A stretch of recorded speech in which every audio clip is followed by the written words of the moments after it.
Suppose I am given two different complex numbers, 2 plus 3i and 1 minus 2i.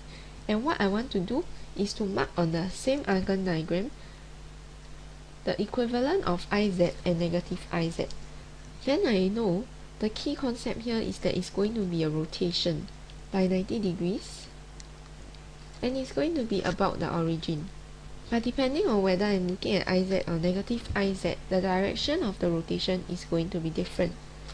So the first thing I am going to do is to mark out the point z for part A, which is 2 plus 3i, so it's going to be over here. And I know iz is going to be a rotation by 90 degrees anti-clockwise, while negative iz is going to be a rotation by 90 degrees clockwise. So what we can do is, we can simply put in the 90 degree angle here, ensure that these two lengths are the same, and therefore this will be the point iz, while if I were to rotate in 90 degrees in the other direction, I will arrive at this point, and this is going to be negative iz. Now the thing about this exercise is that we can also check that we would get the same results if I were to work it out in Cartesian form. So suppose I want to find iz, then I'm going to take I times of this, and I times 2 will be 2i, while I times 3i will be negative 3 because of the I squared.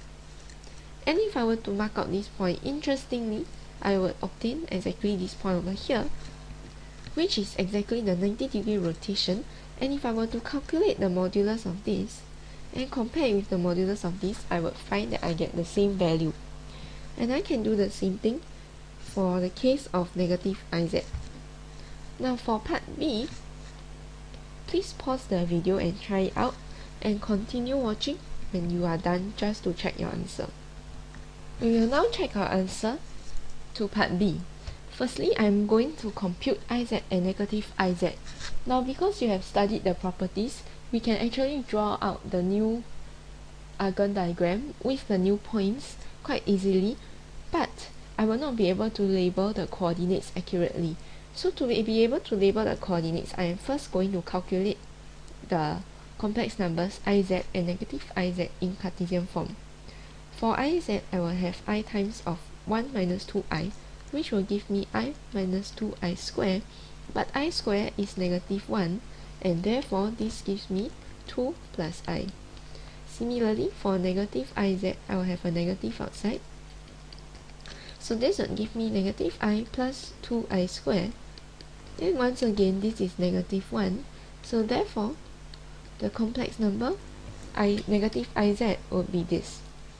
So I can now lay down my axis to draw my Argand diagram and mark out the point z, which is at 1 and negative 2. So I'm trying to draw it to scale so that the effect of the rotation will be clearer later on. So this would be z, and the coordinates of z would be 1 and negative 2. I can now try to mark out p, which will have x coordinate, or rather the real component 2, and the imaginary component 1. So therefore, p is going to be over here. And I noticed that if I had drawn it to scale, these two should be of equal length and this angle should be 90 degrees.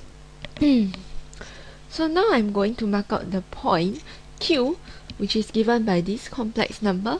So the real component is going to be negative 2, which will be somewhere over here, while the imaginary component is negative I. And hence I can find q to be this point. And very beautifully I see that this is once again 90 degrees, and all three complex numbers have the same modulus, which is quite clearly seen on the Argand diagram. I can further see that my points p and q will now lie on a straight line, as the angle between them is just 180 degrees.